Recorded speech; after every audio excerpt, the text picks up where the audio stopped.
For decades, China came to South Africa looking for opportunity. This is chrome concentrate.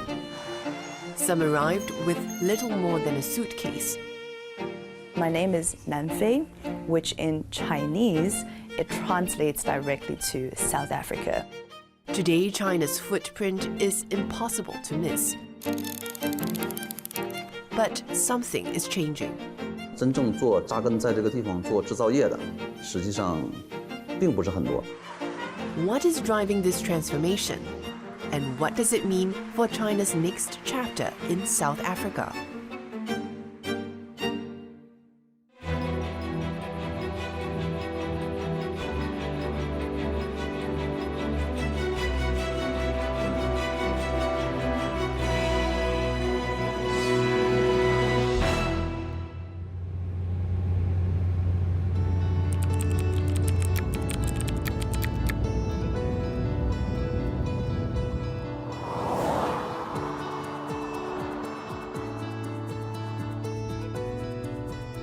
This is South Africa's Northern Cape, an hour-and-a-half flight from the nation's economic hub, Johannesburg. It's the country's largest province, but its least populated. Well, one of the things that has really struck me just driving around the Northern Cape is just how much land and open space there is. I have spent nearly a decade reporting about China and watching its global footprint grow. Africa increasingly central to that story. China has been the region's largest trading partner for the last 15 years. But trade was only the beginning. I'm here to understand what comes next, and I'm in search of what's been dubbed a flagship clean energy project of China's Belt and Road Initiative. Projects such as this have become China's calling card in Africa. From afar, it almost looks like a shimmering lake. But this is Redstone, one of South Africa's largest renewable energy projects. Here, 40,000 mirrors move with the sun, reflecting its heat onto a tower. The energy is stored inside molten salt, generating enough electricity for more than 200,000 homes. I literally feel like I'm walking through a sea of mirrors right now, and I can tell you it's 12 noon, the hottest time of the day in the South African summer, and feeling the sun on my skin, you can certainly tell why this would be a good place for a solar plant like this. Redstone entered commercial operation last year. The Chinese firm SEPCO 3, a subsidiary of state-owned Power China, built this site. The project represents a model of engagement that has defined China across Africa for years. Large, state-backed infrastructure. 之前这边就是一个这种牧区，全是草。每个定日镜的名字呢，为什么叫它定日镜呢？就是每天早上这个光伏无限的驱动，来把它带起来之后，会实时的跟踪太阳的高度角。这应该算是一个比较先进的技术，在国际上，在国内。 For Deputy Project Director Wang Zhiyou, South Africa is simply the latest stop in a career spent building projects overseas. The 40-year-old from eastern China's Shandong province has worked in the Middle East and for the last 3 years has called the Northern Cape home. 到世界各地去工作，开始工作的时候有预想到吗？开始工作的时候并没有想到这么多，但是慢慢的工作就适应了。你像在沙特区域都夏天的温度很高，我们的工作量包括日常的这个现场，同志们都还是很热的，的这个在这边呢，整个气温这个包括还有冬季，都还是很合适的。His answer reflects something bigger. As Chinese companies expanded overseas, so too did the careers of many Chinese engineers. 我们作为一个传统的这种 EPC， 我们倒是比较适应的是，我们自己会带一些这种这个生活上的这个厨师服务后勤呀这一块，我们还是公司搞的这个还是比较完善的。所以大家出来呢，吃饭上并没有什么很多不适应，就是基本上都是我们这个中国的这个餐饮。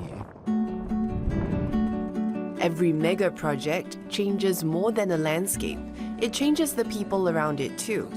32-year-old Fabricius Jacobs grew up less than 30 kilometers from here. When we were at school, there wasn't much going on, but in 2009 things started changing when the mines came.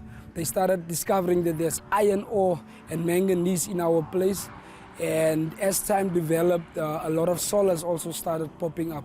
Initially, because they didn't have knowledge about the projects, they would be against it, like, who's these people coming? Today, he works as the bridge between the Chinese contractor and nearby communities, helping navigate language, culture, and expectations. In the beginning, it was quite difficult. Communication is everything. But we speak, we have applications that we use to speak with. And then on all our signs, we try and translate, if we can put it down on both languages. And we also had some workshops, where we address cultural differences. The most significant training that I got was grievance resolution, how to resolve grievances between, this is formal training between the community and also internal grievances. While these tensions are not talked about as much, what's hailed in Chinese state media are the more than 2,500 jobs that were created from the Redstone project, 650 of them taken up by the local community. South Africa faces high youth unemployment rates exceeding 40%. I always make a joke and I say I came in as a cat and now I'm a lion. This is one of the only projects of this size and this magnitude in South Africa. So having it on your CV, whoever you are, gives you an advantage. Power China says it aims to establish operations in almost every African market within 5 years. The continent accounts for about 30% of its overseas revenue, and this is expected to rise. 作为一个进入南非市场的第一个项目，除了熟悉当地的这个分包管理和这个法律法规，另一方面呢，就南非对于这个新能源的需求还是很大的。But even as projects such as these continue, China's approach is beginning to evolve. The next chapter is no longer just about building infrastructure.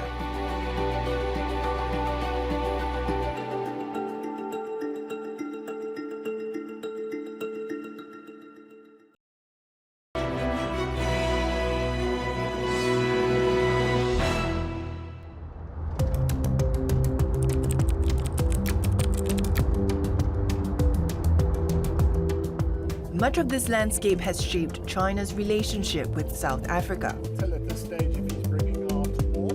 We're in Limpopo province, one of South Africa's richest mining regions. Known for its vast deposits of chrome, platinum group metals, and iron ore. And this is the final product. This black powder, which holding it in my hands feels so much like sand, but really this is chrome concentrate, which then gets trucked from the mine here via Johannesburg to the port in Durban before it gets shipped out to the world. Chrome is an essential ingredient in stainless steel.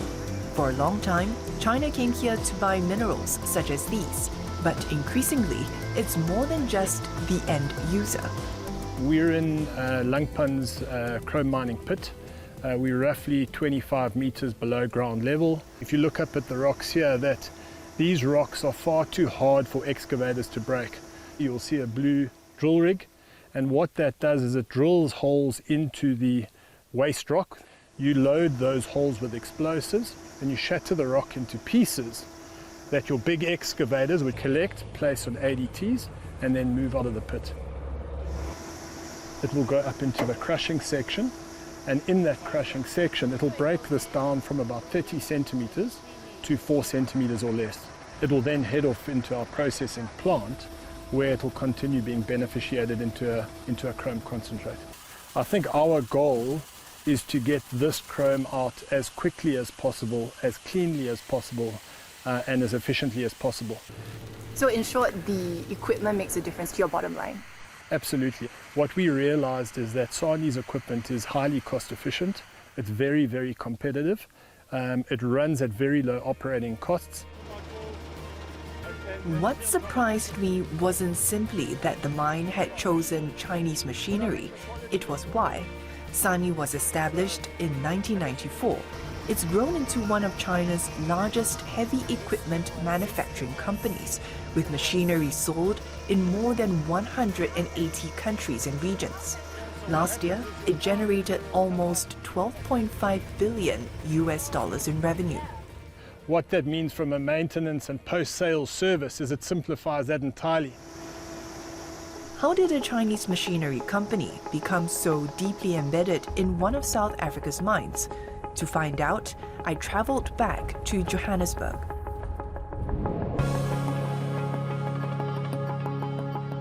This is Sany's new industrial park. It was still under construction when we visited. When completed, it will become the company's manufacturing and assembly hub for Southern Africa. It's part of a much bigger global strategy. Africa was Sany's fastest growing overseas market last year. When Leon Liu first arrived in South Africa in 2010, he told us Chinese companies here were still a rarity. 到现在开始看的话，实际上我觉得越来越多的中国企业在南非，包括现在你看我们在南非有采矿的中国企业，我们也有帮助这边进行修桥、修路这样的中国企业，包括我们还有一些中国企业在这边做他们这个就是新能源，包括当地的群众和人其实也是越来越愿意和中国人去合作，去一起做一些事情，不像以前的话还是排斥很强的，现在的话我觉得是越来越受到欢迎了。 Sany's story isn't unique. It reflects a much bigger shift inside China's economy. A prolonged property downturn, slowing construction activity, and rising trade tensions have encouraged more Chinese manufacturers to look beyond home for growth. 我们前期的话，基本上是做贸易，把我们中国的这个设备，在中国生产制造的设备带到南非来。其实我们是想着在当地能够进行一个组装制造。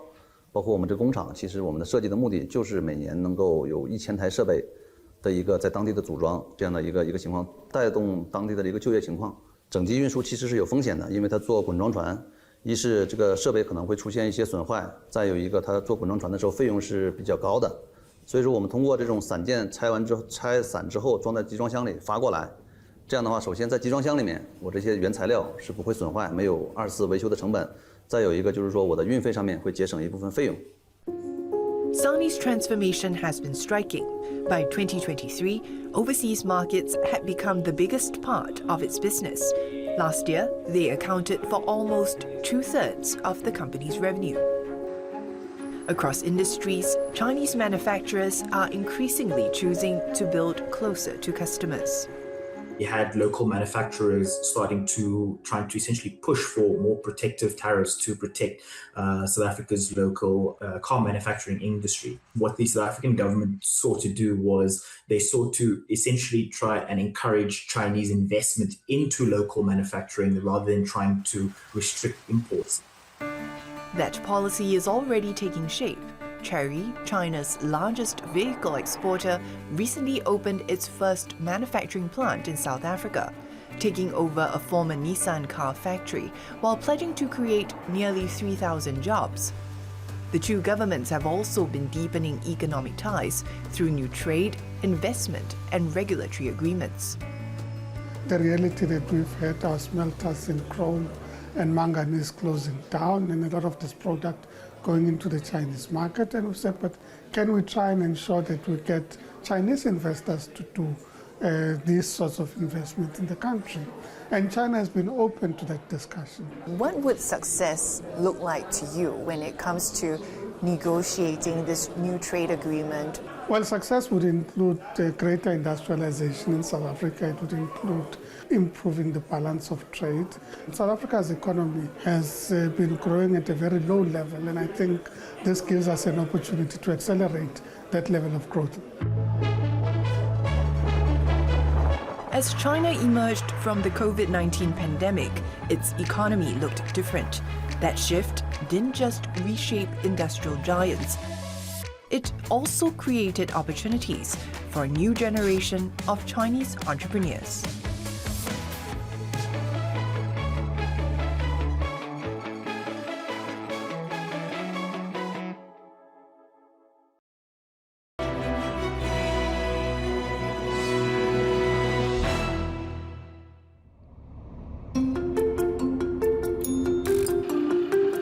For many South Africans, places like these became the first encounter with Chinese businesses.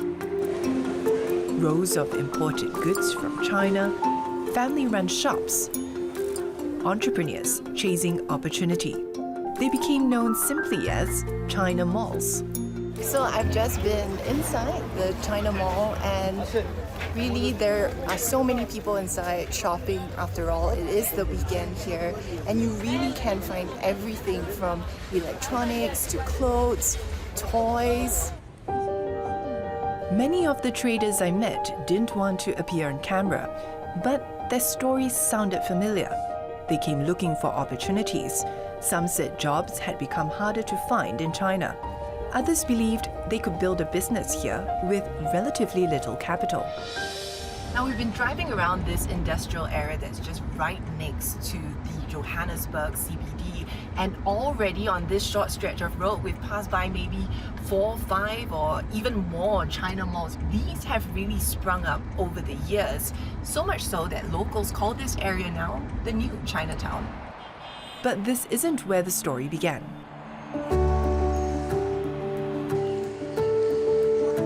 Johannesburg's actual Chinatown, Cyrildene, is where Chen Xiuzhu and many others first set up shop in 2006. 对于南非完全就是个陌生的地方，讲英语那我听得懂，如果是讲这边的话我听不懂，那没办法，只能自己硬学嘛。超市也开过，服装店也开过，那时候赚了第一笔钱嘛，那回家肯定要去建房子啊之类的。But Miss Chen says the Chinatown she remembers is changing. 以前唐人街非常的繁华，就每到星期六、星期天街上都是人啊。你像现在街上都很安静的。以前他们那些人都是居住在这一个地方，很集中嘛。那现在华人都分散了。你看三屯那边也有很多华人住在那边嘛，对吧？然后中非商贸城那边也有。The center of gravity is shifting. 早期因私出国的比较多嘛，现在中资国企了，就是这企业级别的人多起来。出来。Away from small trading businesses towards larger companies.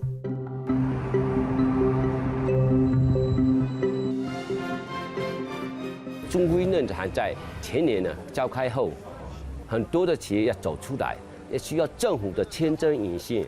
特别这1、2年，很多国内的过来寻找商机，国有企业还有我们的个体私人企业很多啊，我们接触太多，给他指明一个方向嘛，那人家少走点弯路吧，那他知道这边南非的政策是怎么样。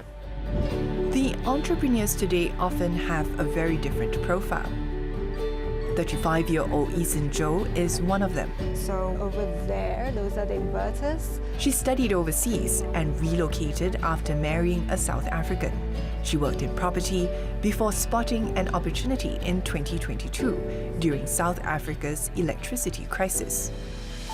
I was having a casual chat with one of my friends from university, and she was looking for investment opportunities outside of China, because after COVID, there aren't many opportunities in China. I said, well, why don't you look at solar? Because in South Africa, load shedding became a huge problem, and it actually impacted the neighboring countries as well. So within 3 months, I resigned my job. I opened this company. I flew to Joburg, opened a warehouse, and then we started recruiting people.